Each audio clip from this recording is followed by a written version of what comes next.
Godwinson is 4 things.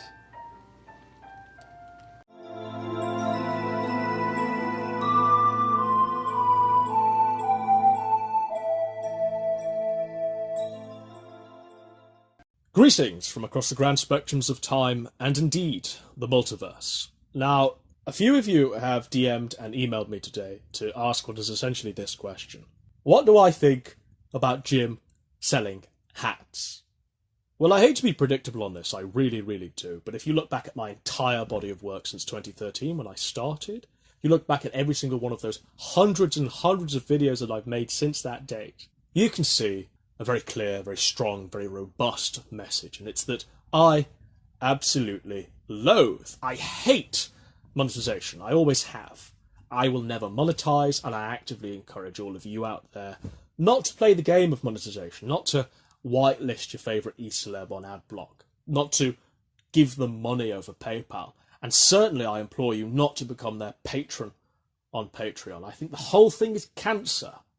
And once this cancer is actually cut out of the internet, society as a whole will be much better. I work in education for a living, and I see every single day young people looking down at their phone screens and saying that they want to be PewDiePie, saying that they want to be KSI, Keemstar, Logan Paul, whomever. They want to be an e-celeb. They want to not focus on any academic potential they may have. No, they can just stay at home, fail at life entirely, and simply become insta-famous and sell advertiser space in 10-minute chunks.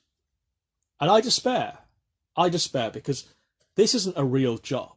There's no insurance that comes with being a YouTuber. There's no pension pot. There certainly isn't any workers' rights. You're at the whim of an algorithm, a mega corporation that can simply deplatform you without giving you any notice. Almost every single job in the real world is better, is more secure than doing YouTube for a living. But for some reason, the young of this country, the young of the country I'm sure that you inhabit, they've become brainwashed into neglecting reality and instead focusing on chasing likes, becoming insta-famous, and thinking in those terms. If a full-scale demonetization does happen and people can't draw money from YouTube, people can't draw money from the internet, you're going to start seeing people be active in the real world again.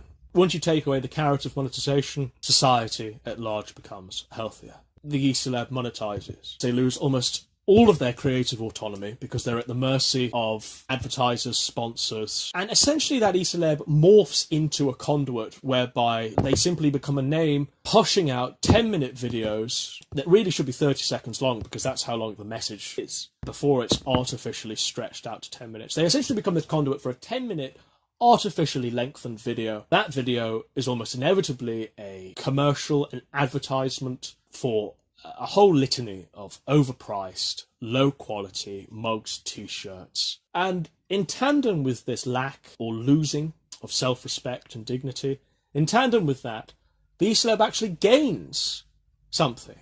They actually gain a subreddit, and they gain the cancerous audience that comes with such an affliction.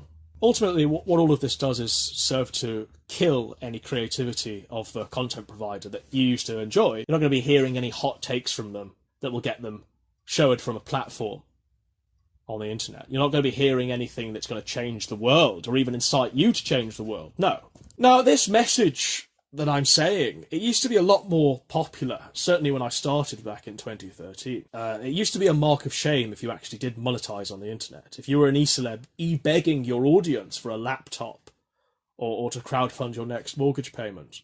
Whatever message you actually were pushing out was tainted because you transparently let the mask slip and revealed yourself to be someone who was simply prioritizing getting paid on the internet as opposed to delivering the message that you wanted to deliver. How many times have you heard, without your donation, this video would not be possible? Why is it that if you're not given any donations, why is it that the content you've just made would not be possible? Surely if it meant that much to you and you were there to entertain, if you were there to spread a message, or if you were there to spread the message of free speech, for example, or a free press, surely you'd be making the content anyway. You wouldn't need a donation to motivate you. You wouldn't need people paying you to actually speak these words. Like I say, the message of demonetization and hating on those who monetize used to be a much more widespread. Now, I started noticing e-celebs, and conservative in the sense that they were against monetization. I started noticing that they were starting to turn when Jim monetized, when he got his Patreon. People saying, well, if Jim's monetized, then, you know, I might as well do the same thing. And I've always maintained, however much one may like Jim, may like his content, you shouldn't do something simply because Jim's done something. Why do they do this? Why don't they have any thoughts of their own? Why do they idolize someone and intend to emulate them and intend to imitate them at every single juncture? Why do they feel validated when Jim does something? It's very hard to find someone who doesn't like Jim, because the content stands for itself. The videos are good, they're well made, and contrary to Coach's opinions, they do have a sense of artistry that have managed to capture myself, and I'm sure the vast majority of people listening to this video. They're good videos, you know? But simply because someone makes good videos, it doesn't mean they have complete autonomy over my actions. So, simply because Jim gets a Patreon, or Jim wants to sell hats, don't expect me to do the same thing. But I tell you what, you can now expect to see people who were against monetization, who were against such disgraceful behaviour, you're going to start seeing them do exactly what Jim's doing now. And you can't say, well,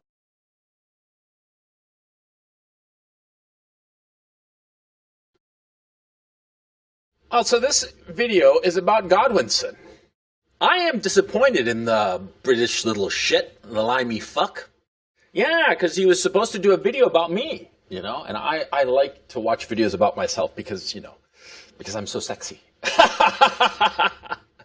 Yes, my double chin and my paunch make me irresistible, and even to myself, and that's why I love watching videos of myself, and I'm just waiting for Godwinson to do a video about me. But, you know, what does he do? He puts out a video that was kind of like weird and disjointed, and then, you know, closes up his channel once again and just like disappears from the scene once again. Now, I'm going to do a video that I didn't really want to do. You know, it's basically because I kind of like Godwinson. I certainly understand him. I certainly understand him because I know what he is, who he is. Yeah. Yeah, he keeps saying that his channel gets deleted. Bullshit. He deletes his own channels, right? Because he's basically a chicken shit. See, because he is an upper-class kid with all the breaks. He's got brains. He's a good-looking kid. He's probably got social connections, probably family or schooling or a combination thereof. And he could get any position he wants in society. He could pretty much aspire to any position in society, anywhere from prime minister to Nobel laureate in whatever science or whatever. The guy's got it all. He's got the world on a string. You know, the world is his oyster. But see, he lacks one thing. And this is the key issue. And that's why I know that Godwinson is never going to amount to much. Godwinson has no balls. He doesn't have the courage to make a decision. See, because he's intensely attracted to this whole vibe of the internet subculture, the internet blood sports and all this shit. He's intensely attracted to it, yeah? And he could be a presence in it. But see, he doesn't dare have a channel permanently because inevitably there would be troughs. There'd be peaks and there'd be troughs. And so people know him, but whenever he's there for a while, he runs away out of fear that he's not going to be successful. See? Because he sort of like is paralyzed by all this promise that he has. He has all of these options, but he's sort of like caught up in the opportunity cost issue. In the fact that when you make one decision and when you take one path, you inevitably and of necessity close off the other paths. And so Godwinson wants to maintain all paths open indefinitely. He doesn't have the balls to be an adult and simply make up his mind and go in one direction. He's at the fork in the road, dithering. The Hamlet of the fork of the road. You see what I'm saying? He can't make up his mind. He can't make up his mind because he's scared. Because he's a little chicken shit. Hey, I don't begrudge him. I knew guys like that, right? I knew guys like that who had like everything at their feet, and yet they never amounted to anything. And that's the tragedy. See? All that promise, but a lack of courage. So they stayed there at the fork in the road and never amounted to anything.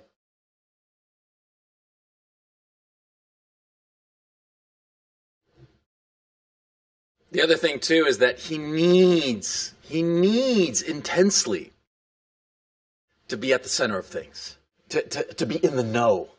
He so needs that.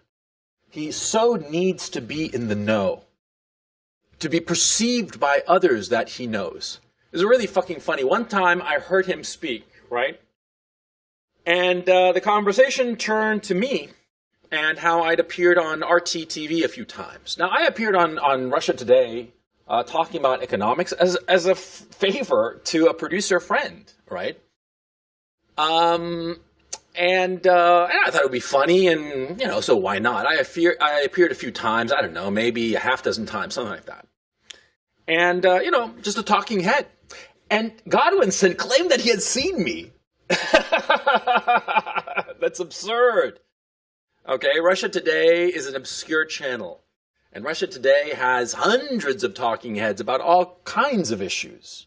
And I was on Russia Today back in 2012. How on earth could Godwinson claim that he had seen me on Russia Today 6 fucking years ago and remember me? That's absurd. That's absurd, but it points to Godwinson. He needs to be perceived that he's in the know.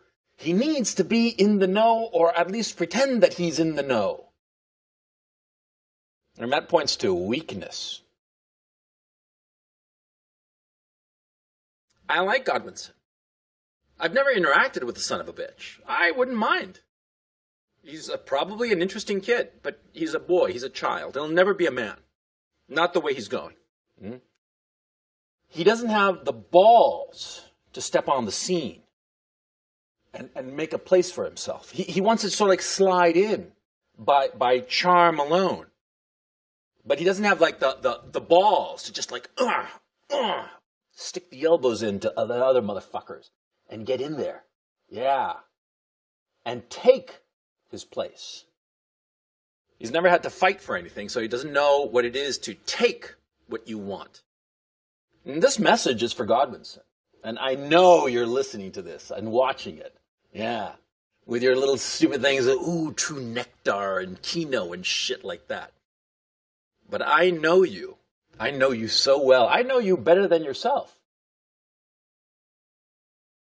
You will never amount to anything if you continue on this path. Be a man and make up your mind.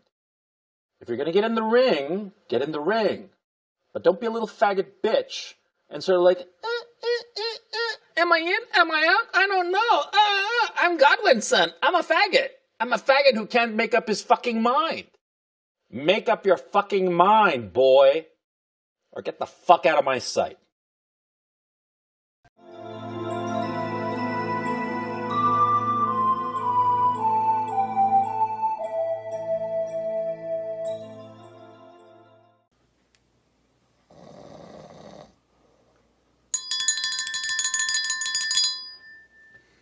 Stay tuned, motherfuckers.